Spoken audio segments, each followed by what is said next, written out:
Penting banget untuk memahami ways of working dari seorang salesman FMCG. Hai semuanya, balik lagi bareng aku Mega di Sales and Travel Channel. Dan pada pembahasan kali ini, aku bakal kupas tuntas tentang ways of working dari seorang salesman FMCG. Video kali ini aku buat 5 bagian ya. Yang pertama adalah jadwal kerja dari seorang salesman FMCG, yang kedua adalah persiapan, yang ketiga adalah perencanaan, yang keempat adalah BCP atau Basic Call Procedure, dan yang terakhir adalah evaluasi. Yang pertama, jadwal kerja seorang salesman FMCG. Banyak sekali yang tanya sama aku, Kak, bisa nggak sih ketika kita memutuskan untuk menjadi seorang salesman FMCG, tetapi kita memiliki kegiatan yang lain, seperti misalnya kuliah, kursus, training, workshop, dan lain-lain? Jawabannya bisa banget ketika kamu mampu membagi waktu kamu dengan baik. Saya beri gambaran waktu kerja seorang salesman FMCG. Ini saya generalisir, tapi disclaimer, tidak semua perusahaan menerapkan waktu yang sama. Ini hanya memberikan gambaran kepada teman-teman. Tetapi pada umumnya, waktu kerja seorang salesman FMCG adalah waktu-waktu yang produktif. Start dari jam 7.30 sampai jam 8 akan diisi dengan briefing pagi, di mana pada briefing ini akan mereminder kembali target, hal yang harus dicapai, produk fokus, standar effective call, standard call, kemudian toko-toko yang sudah lama tidak transaksi dan harus ditransaksikan. Itu adalah contoh-contoh briefing yang biasanya kita lakukan. Kemudian dari jam 8 pagi sampai jam 4 sore, biasanya salesman akan melakukan proses selling atau penjualan pada toko-toko langganan. Kemudian dari jam setengah 5 sampai jam 5 biasanya akan diisi dengan sebuah evaluasi yang membahas tentang performance atau isu yang dihadapi seorang salesman pada hari itu. Dan bisa juga bertanya tentang tagihan ataupun toko-toko yang belum bisa bayar tagihan. Contoh saja ya, sebagai gambaran apa aja yang dibahas pada evaluasi. Kalau dari gambaran waktu ini, kita bisa bayangkan bahwa dari jam 7 pagi sampai jam 5 sore, salesman FMCG akan bekerja secara efektif.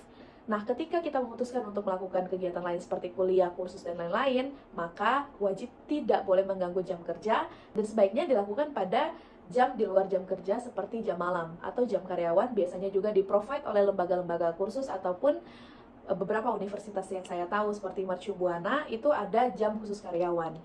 Kita masuk pada poin yang kedua adalah persiapan.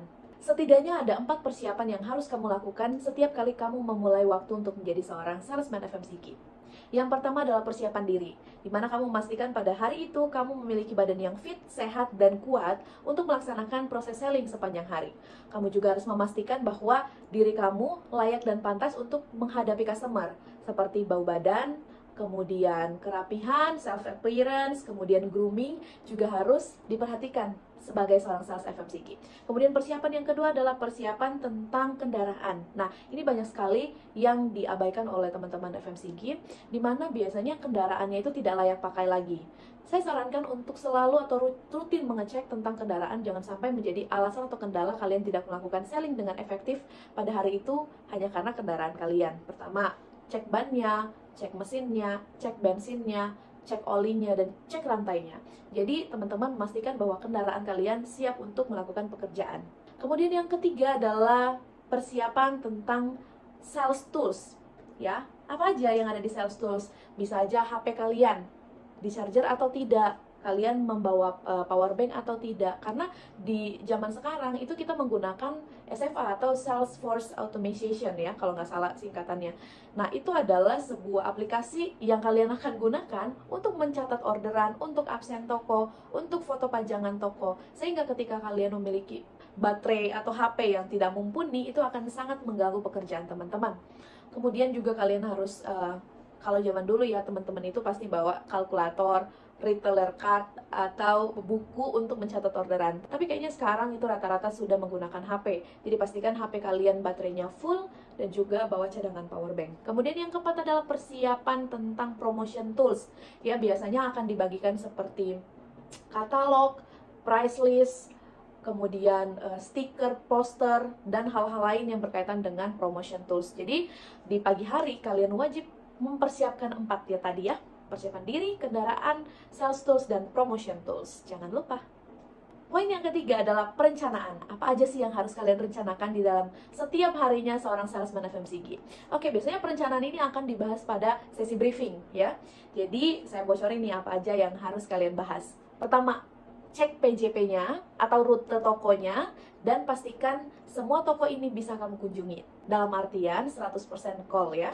Kemudian yang kedua, Persiapan yang kedua adalah memproyeksikan ya, dari 100% call ini akan terjadi sekitar 70-80% efektif call atau transaksi. Nah, dari sini kalian sudah memiliki gambaran bahwa oh, toko ini, dan toko ini itu akan masuk dalam proyeksi atau perencanaan kalian. Kemudian yang ketiga adalah item per transaksi. Kalian kembali harus mereminder atau harus menanyakan kembali standar item per transaksi. Ada yang standarnya 3, ada standarnya 5, ada standarnya 8. Itu sesuai dengan perusahaan masing-masing ya, karena ada perusahaan yang banyak SKU, ada perusahaan yang hanya sedikit SKU-nya. Kemudian perencanaan selanjutnya adalah terkait dengan omset. Kalian juga harus mengetahui nih target saya berapa, pencapaian real saya sudah berapa, kemudian gap atau kekurangan saya sudah berapa dibagi dengan sisa hari kerja. Nah, hasilnya akan menjadi target omset harian yang harus kalian kejar setiap harinya. Jadi, kalian sudah memiliki bekal, oh, hari ini saya kurang 1.500.000. Nah, perencanaan kalian, saya harus capai di atas 1.500.000 untuk mengamankan target omset saya. Kemudian perencanaan selanjutnya adalah insentif ya. Saya akan mencapai insentif sekian ratus ribu ketika hari ini saya kejar berapa EC, berapa AO, berapa EC, produk fokus, dan hal-hal yang lain gitu. Di tahap perencanaan ini kalian akan banyak berdiskusi dengan sales supervisor atau sales manager kalian tentang apa yang harus kalian lakukan dan apa yang harus kalian efektifkan pada hari tersebut, seperti itu. Nah, pada perencanaan ini biasanya teman-teman sales FMCG itu akan dituntun oleh sales supervisor atau sales manager.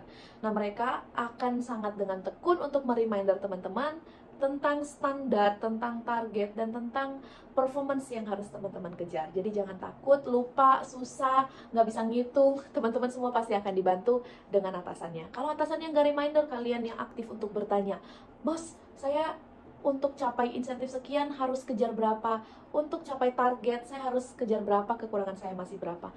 Itu yang harus teman-teman sales FMCG lakukan di setiap harinya. Oke, sampai di sini kayaknya kok susah banget, kok ribet banget jadi seorang sales ya. Tenang aja teman-teman, kalau sudah dijalani pasti tidak serumit atau sepanjang yang saya jelaskan. Saya mencoba menjelaskan apa yang akan teman-teman hadapi di setiap harinya. Sangat standar, sangat general. Dan kalau teman-teman sampai terjun di sales FMCG dan tidak mengalami apa yang saya sampaikan, ada yang salah pada proses kerja teman-teman. Oke, part 4 itu basic prosedur dan evaluasi akan saya buat video tersendiri, dan video kali ini cukup sampai di sini. Terima kasih semuanya yang udah nonton. Aku minta supportnya dengan klik tombol subscribe di bawah ini, dan kalian merasa video aku bermanfaat, kalian bisa share, kalian bisa like, dan juga kalian punya pertanyaan, kalian bisa comment down below. Oke, thank you so much yang sudah nonton.